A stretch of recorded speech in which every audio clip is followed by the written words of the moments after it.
Shalom, shalom à tous les enfants de Dieu. Nous bénissons l'Éternel qui dispose encore ce temps afin que nous puissions toujours nous exhorter sur tout autour de la parole.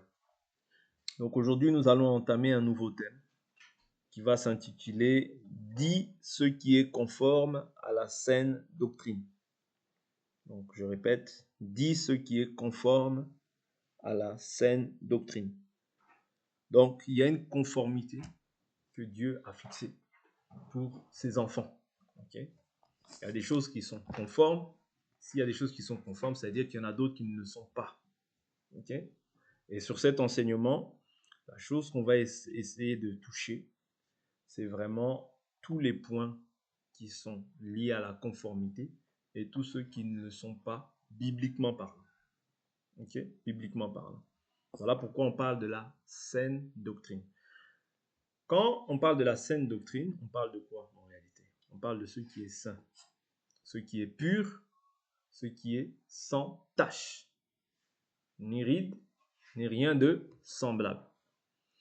C'est-à-dire ceux qu'on n'ajoute pas, ceux qu'on ne retranche pas, ceux qui restent en fait établis sur le fondement qui a été posé, qui ne peut ni être dilué, ni être flétri. Vous voyez? Donc c'est très important, parce que l'Éternel Dieu est saint. Ok? Voilà pourquoi on parle de saine, parce que ne peut être, si c'est la parole de Dieu, on croit que Dieu est saint. Voilà pourquoi il y a une doctrine qui est saine, mais il y en a une autre aussi qui n'est pas saine. Nous allons voir quelles sont les doctrines qui sont saines, quelle est la doctrine plutôt, puisqu'on la prononce au singulier, il n'y en a qu'une seule du moins, il n'y a qu'une seule doctrine. Et quelles sont celles, parce que maintenant il y a divers courants aussi de doctrines, vous voyez, qui se sont aussi introduits au sein de l'Église et qu'on peut penser comme étant saint alors que c'est déjà quelque chose d'étranger. Or, la chose étrangère, je vous ai toujours dit, ou bien le feu étranger, c'est ça qui ramène la mort. Est-ce que vous comprenez? Le feu étranger, ou bien les choses qui ne sont pas conformes à la parole, ne peuvent pas subsister sur le fondement. C'est ça que Jésus dit. Je prends une écriture, ce ne sera pas l'ordre de notre partage, là je prends une écriture, rapidement, j'anticipe, 1 Corinthiens. Nous serons dans, le texte qu'on va prendre, c'est Tite chapitre 2. Mais là, je prends 1 Corinthiens, chapitre 3, verset 10. Selon la grâce de Dieu qui m'a été donnée, comme un sage architecte, j'ai posé le fondement au singulier. Il n'y a qu'un seul fondement.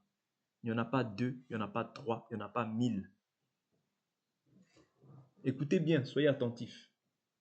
Parce que certainement cet enseignement va faire tomber les écailles. Oui. Et va peut-être faire mal. Mais néanmoins, on doit dire ce qui est conforme.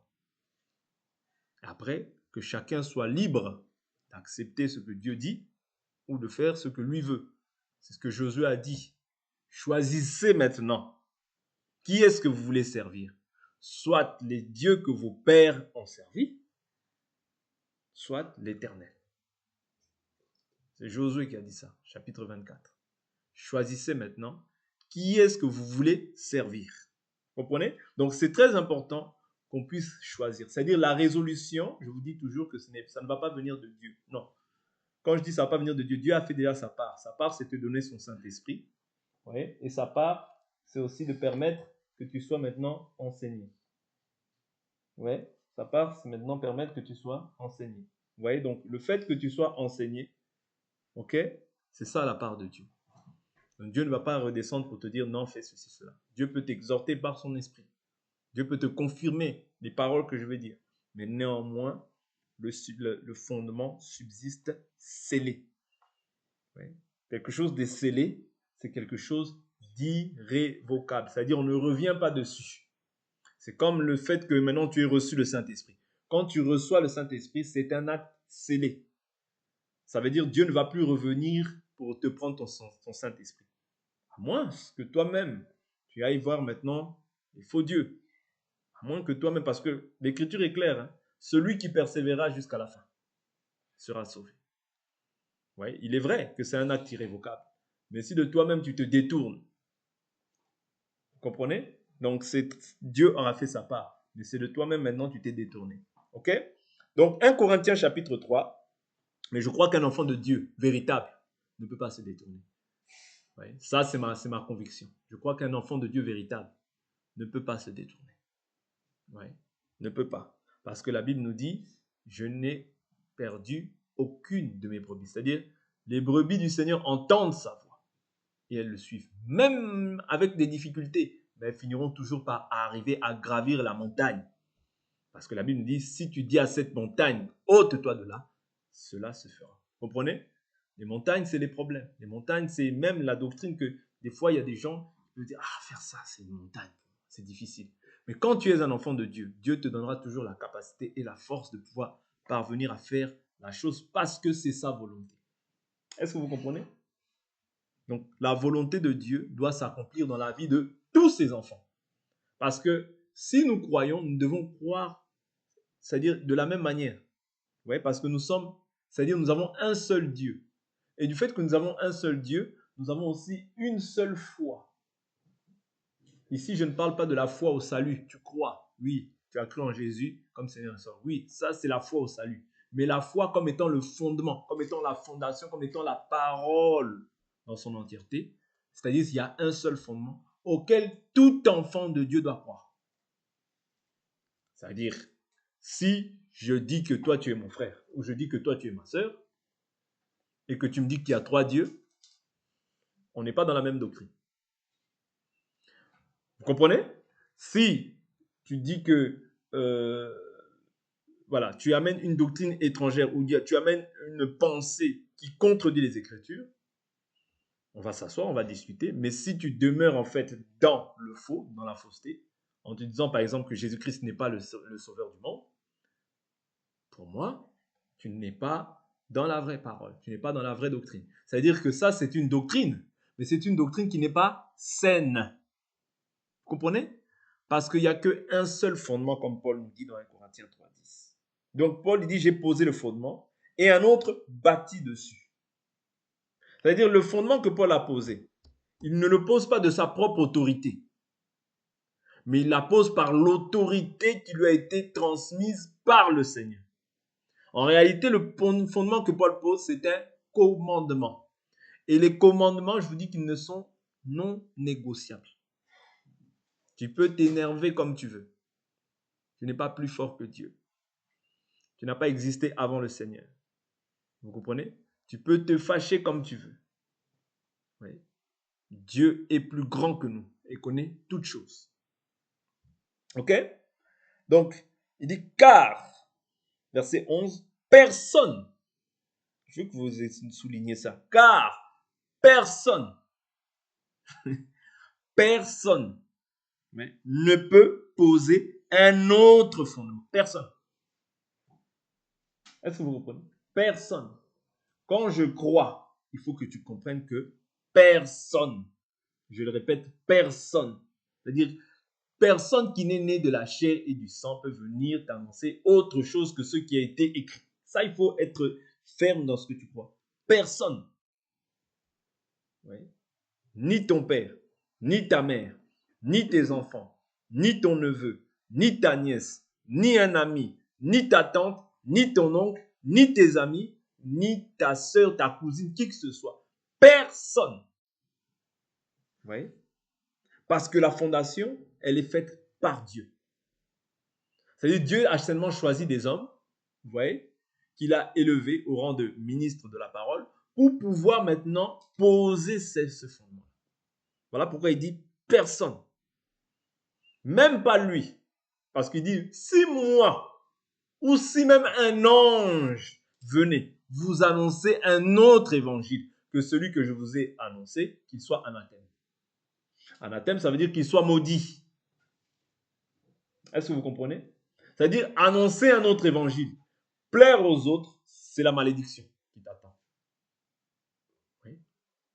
Voilà pourquoi en disant la vérité, on se purifie du sang de tous. Mais quand on garde la vérité captive, la Bible nous dit la colère de Dieu se révèle du ciel contre toute impiété qui garde injustement la vérité captive. C'est-à-dire que quand tu connais la vérité, certes, tu vas être lapidé, mais tu dois la dire pour la gloire de Dieu. Parce que Paul dit, c'est avec beaucoup de persécutions que nous devons entrer dans le royaume. Pourquoi il est persécuté? Parce qu'il annonce ce message.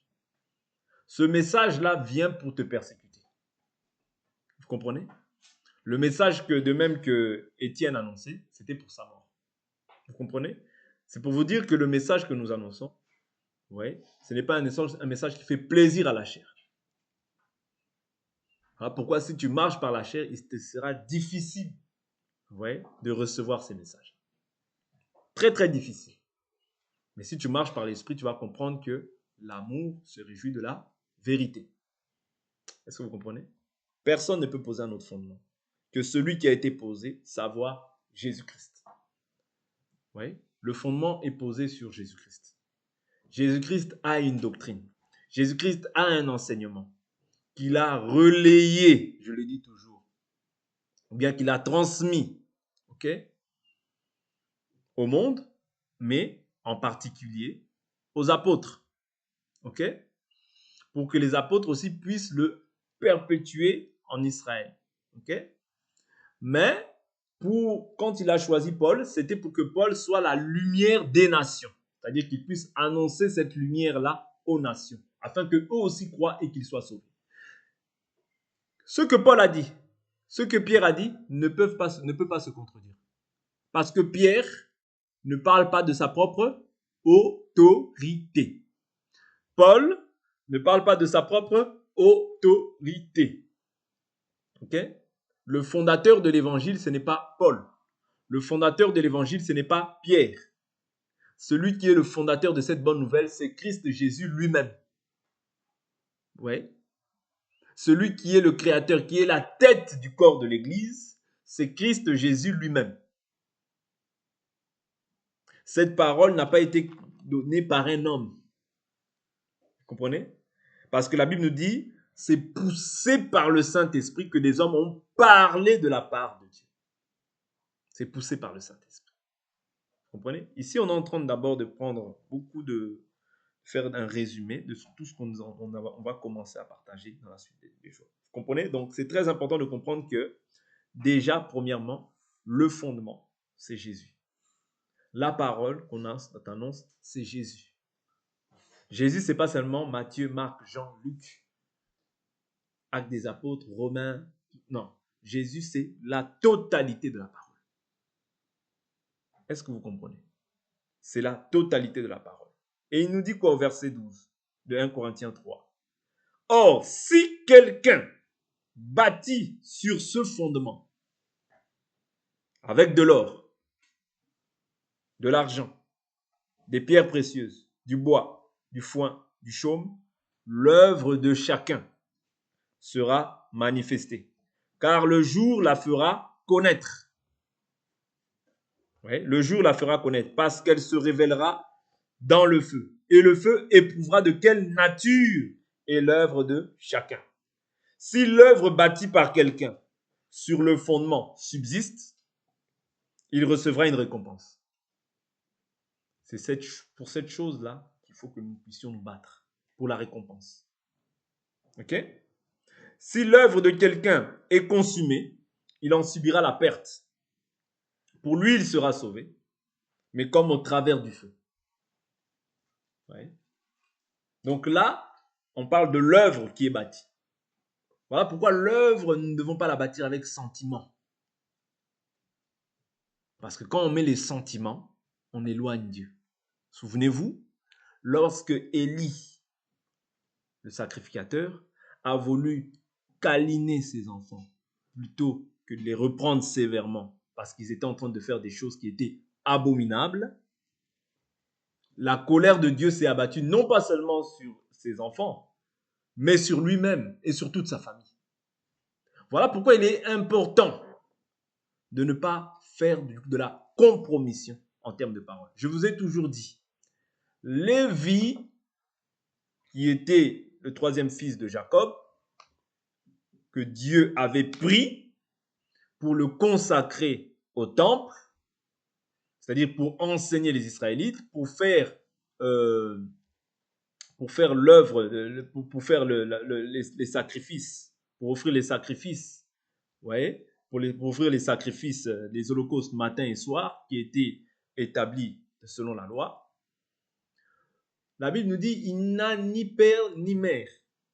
Vous voyez, il n'a ni père ni mère. Pourquoi? Parce qu'il est la propriété de Dieu. Vous comprenez? Et la Bible nous dit que c'est auprès du sacrificateur qu'on écoute la loi.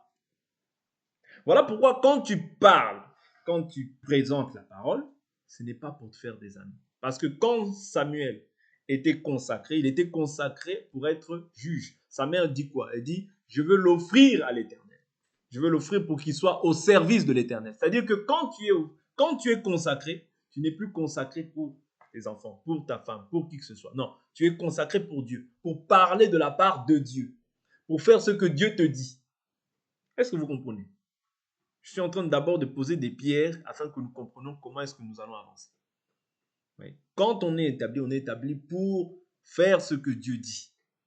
Jamais ce que l'homme dit. Parce que ce n'est pas un homme qui t'a appelé. Ce n'est pas quelqu'un qui t'a appelé, mais c'est Dieu. Devant qui tu rendras des comptes. Parce que la Bible nous dit, chaque homme rendra des comptes de toute parole qu'il aura proférée, en bien ou en mal. Voilà pourquoi il faut mesurer tous les actes que tu poses, mesurer toutes les paroles que tu annonces, afin de ne pas être en abomination à l'Éternel. Parce que tu peux être acclamé des hommes, mais haï de Dieu. Est-ce que vous comprenez? Les hommes peuvent t'approuver, mais si Dieu n'approuve pas, tu n'as rien fait. Parce que les acclamations des hommes, la Bible nous dit, malheur à vous, lorsque tous les hommes diront faussement du bien de vous. C'est ainsi qu'ils ont agi envers les faux prophètes. Parce que les faux prophètes, leur rôle, c'est de pouvoir chercher à plaire aux hommes et non pas à plaire à Dieu. Mais en plaisant à Dieu, aux hommes, tu deviens maintenant ennemi de Dieu. Parce que l'homme, dans sa nature, aime tout ce qui est lié à la chair, mais pas tout ce qui est conforme à la doctrine. Voilà pourquoi les prophètes, même lorsqu'ils venaient, ils ramenaient toujours en fait le peuple à l'obéissance des 613 commandements. Et généralement, ces prophètes-là étaient maltraités, lapidés. Pourquoi? Parce que leur rôle là, c'était toujours de ramener le peuple à l'obéissance de la loi. Voilà pourquoi aussi, quand Dieu suscite aussi, au jour d'aujourd'hui, des ministères ou bien des prophètes, c'est toujours aussi pour ramener en fait le peuple à pouvoir se conformer à la doctrine que Christ a posée. Voilà pourquoi l'Écriture nous dit dans Éphésiens chapitre 2, le verset 20, vous avez été édifiés sur toujours il n'y en a pas plusieurs, le fondement, ouais, la fondation des apôtres et des prophètes. Jésus-Christ étant la pierre angulaire. Vous comprenez? Donc, il y a un fondement qui est déjà posé. Personne n'ajoute. Personne ne retranche. Parce que personne n'a été trouvé digne, ouais, devant Dieu de rompre les sceaux. Il n'y a que Jésus qui a été trouvé digne. Voilà pourquoi si toi tu espères en Dieu, si toi tu crois en Dieu, crois bien, sinon ne crois pas.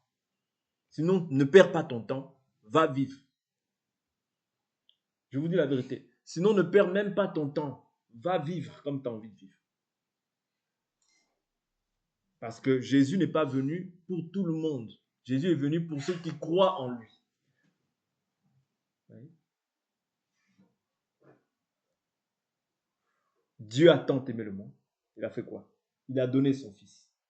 Afin que quiconque croit en lui ne périsse point, mais qu'il ait quoi? La vie éternelle. Donc si tu es de ceux, si tu ne fais pas partie de quiconque qui croit, ne perds pas ton temps. Ne perds pas ton temps, va vivre comme tu as envie de vivre. Mais sachez qu'il y a une récompense pour toute chose. Paul dit à Timothée. Paul dit à Timothée, je prends cette écriture. Je prends une écriture. Je n'ai même pas encore commencé l'enseignement. Je suis vraiment en train d'exhorter et peut-être qu'on commencera même demain. Paul dit à Timothée, je suis dans 1 Timothée chapitre 2.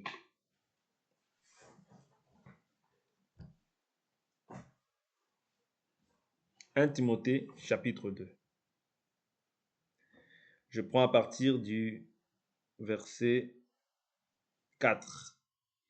Il n'est pas de soldat en campagne qui s'embarrasse des affaires de la vie, s'il veut plaire à celui qui l'a enrôlé. Vous voyez? Je reprends. Il n'est pas de soldat en campagne qui s'embarrasse des affaires de la vie, s'il veut plaire à celui qui l'a enrôlé. Donc si tu veux plaire à celui qui t'a appelé, ne t'embarrasse pas pour les choses de la vie. Ok? C'est très important de ne pas t'embarrasser, de ne pas te soucier.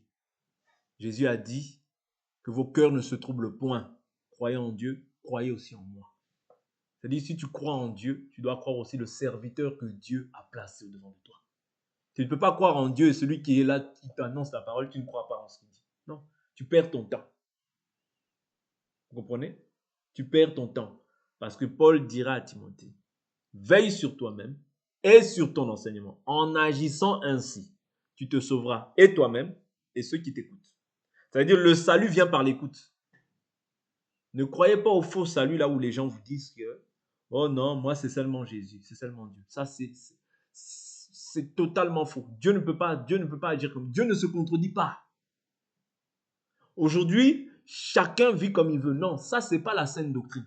La doctrine, c'est-à-dire Dieu, quand toi tu crois, il place quelqu'un devant toi pour te faire croître dans la foi, pour te faire grandir dans la foi. Est-ce que vous comprenez? C'est ça qu'on appelle la saine doctrine. La saine doctrine, c'est pas je fais comme je veux. Non, ça n'existe pas. Vous voyez? Ça n'existe pas. Ça, c'est les faux évangiles que nous voyons aujourd'hui. Et c'est un défaut. Parce que Dieu, lorsqu'il t'appelle, il place quelqu'un devant toi. Pour ton salut. C'est même pas pour... C'est pour ton salut. C'est pour ton bien. Vous comprenez? Il dit, verset 5, et l'athlète n'est pas couronné s'il n'a pas combattu suivant les règles. L'athlète n'est pas couronné. C'est-à-dire la couronne, elle vient par la suite du fait que tu as combattu conformément à la parole. Sinon, il n'y a pas de couronne. Et si nous nous réunissons, c'est parce que nous espérons en la vie éternelle. C'est parce que nous avons cette espérance que nous serons enlevés, que nous aurons avec Christ à l'enlèvement. Si tu perds cette espérance, c'est-à-dire que tu n'as jamais cru. Parce que la Bible nous dit l'espérance ne trompe point. Car l'amour de Dieu est répandu dans nos cœurs par le biais du Saint-Esprit. Oui. Rien ne nous séparera de l'amour du Christ. Ni la tribulation, ni la faim, ni la soif, ni le dénuement, ni le péril, ni les choses d'en haut, ni les choses d'en bas, ni la mort, ni la vie. Ouais, rien. Okay? C'est ça ton espérance. L'espérance, tu dois croire que rien, même si la mort vient, on te tranche la gorge, ça ne m'éloignera pas de Dieu. Vous comprenez? Pourquoi? Parce que tu sais qu'après ça, je vivrai. Vous comprenez? Après ça, après l'acte qui m'a fait, on m'a égorgé, je vivrai encore. Ça, c'est simplement la chair. Oui. Mais j'ai l'espérance que même si on me tue aujourd'hui, oui, je vivrai à nouveau. C'est ça la doctrine que Christ nous a enseignée. La doctrine qui est pure. Ne craignez pas ceux qui tuent le corps et qui ne peuvent tuer l'âme. Craignez celui qui a la possibilité de tuer le corps et l'âme et l'envoyer dans la géhenne. Vous comprenez? C'est ça notre doctrine. Est-ce que vous comprenez? Donc, il nous dit quoi? L'athlète n'est pas couronné s'il n'a pas combattu selon les règles. Le laboureur qui peine doit être le premier à recueillir le fruit. Le laboureur qui peine doit être le premier à recueillir le fruit. Comprends ce que je dis, car le Seigneur te donnera l'intelligence en tout. Souviens-toi de Jésus-Christ, ressuscité d'entre les morts, issu de la descendance de David, selon mon évangile, pour lequel je souffre jusqu'à être lié comme un malfaiteur. Mais la parole de Dieu n'est pas liée. C'est pourquoi je supporte tout à cause des élus, afin qu'eux aussi obtiennent le salut qui est en Christ Jésus avec la gloire éternelle. Cette parole est certaine. Si nous sommes morts avec lui, nous vivrons aussi avec lui. Morts avec lui. Hein. Ah oui, maintenant il faut comprendre c'est quoi mourir avec lui. Ben oui, c'est ça qu'on a du mal à comprendre. Souvent on se dit non, je suis mort avec lui. Mais est-ce que tu es réellement mort avec lui? Est-ce que tu es réellement mort avec lui? Mourir à toi-même. Est-ce que tu as abandonné ta vie à Jésus pleinement? Sinon, tu seras comme les pharisiens. C'est-à-dire, tu honores Dieu des lèvres, mais ton cœur est éloigné du Seigneur. Pourquoi m'appelez-vous Seigneur, Seigneur, et ne faites-vous pas ce que je vous commande? Ah oui? Seigneur, Seigneur, mais tu ne fais pas ce que tu commandes. Tu l'honores des lèvres, mais ton cœur est éloigné du Seigneur. Mais maintenant, il dit quoi? Si nous sommes morts avec lui, nous vivrons aussi avec lui. Si nous persévérons, nous régnerons aussi avec lui. Si nous le renions, lui aussi nous reniera. Si nous sommes infidèles, lui demeure fidèle car il ne peut se renier lui-même. C'est très important. Vous voyez? La Bible nous dit, si nous le renions, lui aussi nous reniera. Tu peux renier Jésus de par ton comportement. Tu peux renier Jésus. Je prends l'exemple de Pierre. Pierre devant une femme, ouais, qui a dit, toi aussi tu es de l'heure. Il a dit non, il a renié Jésus. Elle vient et dit, non, ton langage te trahit. Tu parles comme eux. Oh non, il renie encore Jésus. Ouais, dans ton comportement, dans tes propos, tu peux renier Jésus. Est-ce que vous comprenez? Dans tes comportements, dans tes propos, tu peux renier Jésus. Dans ta manière d'être, dans ton caractère, dans ton tout ça, tout, c'est un tout, Jésus. Jésus, c'est un tout. Ne voyez pas Jésus simplement comme non, Jésus, c'est un tout. Quand il vient habiter en soi, il vient pour détruire les œuvres du diable. Le Fils de Dieu est apparu afin de détruire les œuvres du diable. Et il n'est pas venu coopérer, collaborer, non. Il est venu détruire les œuvres du diable qui régnaient dans ta vie, qui trônaient dans ta vie, qui primaient dans ta vie, qui avaient cette prééminence dans ta vie. Des choses que tu affectionnais, des choses qui étaient pour toi un gain, mais qui en Christ tu dois considérer comme étant de la bouffe. Parce que tant que tu considères toutes ces choses comme étant un gain, tu n'es pas encore pleinement agréable au Seigneur. Vous comprenez? Accepter Jésus, c'est un pas. Je répète, accepter Jésus dans ta vie comme Seigneur et Sauveur, c'est un pas que tu as fait. Mais la Bible nous dit quoi? Venez à moi, vous tous qui êtes fatigués et déchargés, je vous donnerai du repos. Ça, c'est un premier pas. Et souvent, beaucoup s'arrêtent au premier pas. Non. Ça, c'est la largeur. Mais Jésus, il faut le connaître dans la largeur, dans la longueur, dans la hauteur et dans la profondeur. Donc, dans la largeur, on dit, viens à Jésus-Christ, tu seras sauvé. Est-ce que vous comprenez? C'est un premier pas. Mais la Bible nous dit, si le Fils vous a franchi, vous serez réellement libre. Vous connaîtrez la vérité et la vérité vous affranchira. C'est-à-dire le rôle de la vérité, lorsque tu la connais, elle a pour but de te rendre libre pour que tu ne sois plus esclave de quoi que ce soit. Est-ce que vous comprenez? Ça veut dire que le Fils, en réalité, il est venu te rendre libre à tous égards. Il est venu opérer aussi ce qu'on appelle une transformation au niveau de ta pensée. Ce qu'on appelle le renouvellement de la pensée. C'est-à-dire qu'il s'opère par le Saint-Esprit dans l'homme intérieur. C'est-à-dire comme l'homme intérieur a reçu ça, maintenant, il communique ça aussi à l'extérieur. Purifier l'intérieur et l'extérieur aussi sera pur. Si je suis pur intérieurement, cela doit aussi commencer à impacter aussi tous les actes extérieurs. C'est très important de dire ce qui est conforme à la saine doctrine. Oui. Parce que notre salut demeure dans la doctrine que Christ nous a laissée. Notre salut ne demeure pas dans les raisonnements humains. Voilà pourquoi, dans la prière, j'ai dit, nous, 2 Corinthiens 10,4, la Bible nous dit quoi? Car les armes avec lesquelles nous combattons ne sont pas charnelles, mais elles sont puissantes devant Dieu. Oui. Puissantes comment? Devant Dieu. Pourquoi? Pour renverser. Je prends 2 Corinthiens 10,4. On n'a même pas encore commencé l'enseignement. 2 Corinthiens 10, verset 4.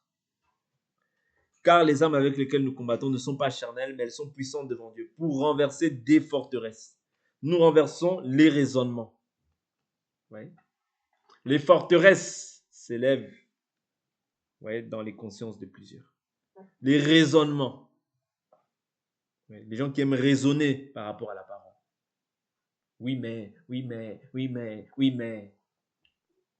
De présenter la parole, mais oui, mais. Ce sont des raisonnements. Que nous devons ramener comment? Et toute hauteur. Oui. Et toute hauteur. Vous voyez, tous ces aspects-là, quand il parle du fait de combattre, il parle du fait de renverser. C'était aussi ça qui se faisait dans l'ancienne alliance. Lorsque les ennemis venaient, oui, lorsque les ennemis venaient, ou bien lorsque Israël allait affronter les ennemis, il y avait des forteresses. Ces forteresses-là, au jour d'aujourd'hui, représentent le fait que voilà, il y ait aussi des forteresses qui s'élèvent maintenant dans la vie des enfants de Dieu. Et ces forteresses-là, ou bien ces raisonnements-là, ce n'est que le diable en fait qui élève ça dans ta pensée pour que tu ne puisses pas voir le glorieux évangile de notre Seigneur et Sauveur de gloire, Jésus-Christ. Les raisonnements, vous voyez, ce n'est que le diable qui suscite ça dans ta pensée pour que tu ne te conformes pas à la doctrine de Christ. Voilà pourquoi nous devons renverser les raisonnements, renverser les hauteurs, renverser les forteresses qui sont en fait l'œuvre de l'ennemi. Oui. Et maintenant, qu'est-ce qu'il dit? Et toute hauteur qui s'élève contre la connaissance de Dieu. Oui. C'est-à-dire quand ça s'élève contre la connaissance de Dieu, en opposition à la volonté de Dieu. Or, le premier opposant, c'est le diable. Oui, parce que c'est lui l'opposant. C'est-à-dire que maintenant, ce qu'il est en train de faire dans ta vie, ce qui était fait dans un acte physique, c'est-à-dire quand Israël combattait ses ennemis, ou bien quand les ennemis combattaient Israël, oui, ça, c'était des actes physiques. Oui, c'était physiquement ces choses-là se faisaient. Mais au jour d'aujourd'hui, on apporte ça maintenant dans une pensée spirituelle. C'est-à-dire la pensée spirituelle, c'est que quand on t'annonce la parole de Dieu, le diable vient, il fait quoi? Il élève quoi? Des raisonnements, des hauteurs, des forteresses, oui, pour que tu ne puisses pas mettre foi à cette parole. Voilà pourquoi nous devons amener toute pensée captive à l'obéissance de Christ. C'est très important. Si tel n'est pas le cas, il y aura toujours des raisonnements, des hauteurs, des forteresses qui vont s'élever. Et il sera pratiquement impossible de pouvoir nous conformer à la saine doctrine. Parce que le diable ne veut absolument pas que toi tu sois sauvé. Je vous assure. Le diable va déployer toute son armée s'il le faut pour qu'une âme ne soit pas sauvée. Vous comprenez? S'il doit élever des forteresses et des forteresses, des raisonnements et des raisonnements, des hauteurs et des hauteurs dans ta pensée, c'est simplement pour qu'à la fin, tu ne puisses pas hériter de ce que Dieu a prévu pour ta vie. Voilà pourquoi, soyons conscients de l'œuvre que le diable est en train de susciter dans le secret. Et soyons conscients de ce que Dieu prévoit pour nous. Parce que lui, Dieu a des projets de paix pour nos vies. et non de malédiction. De bénédiction et non de malédiction. Oui. Donc, on va poursuivre demain, toujours dans cette ligne de conduite. Oui. Donc aujourd'hui, on a vraiment pris simplement quelques éléments pour poser des bases. Et demain, on va vraiment entrer dans l'enseignement pour voir ce qui est conforme à la doctrine, la saine doctrine que nous confessons, oui, qui est la doctrine apostolique, prophétique, christocentrique, c'est-à-dire centrée sur Christ. C'est lui qui est le centre de toute chose. C'est lui qui est la vérité. C'est lui qui est le chemin. C'est lui qui a posé, qui est la pierre angulaire rejetée par les hommes. Voilà pourquoi quand tu demeures dans cette doctrine, tu es de Dieu. Je vous dis parce que cette doctrine n'est pas facile. Tout ce que nous allons prêcher là, ce ne sera pas facile à accepter. Mais néanmoins, c'est vrai. Tout ce qu'on va dire là, ce sera dur, mais c'est la vérité. Que Dieu vous bénisse. On en arrête là, on finit pour aujourd'hui, on va prier.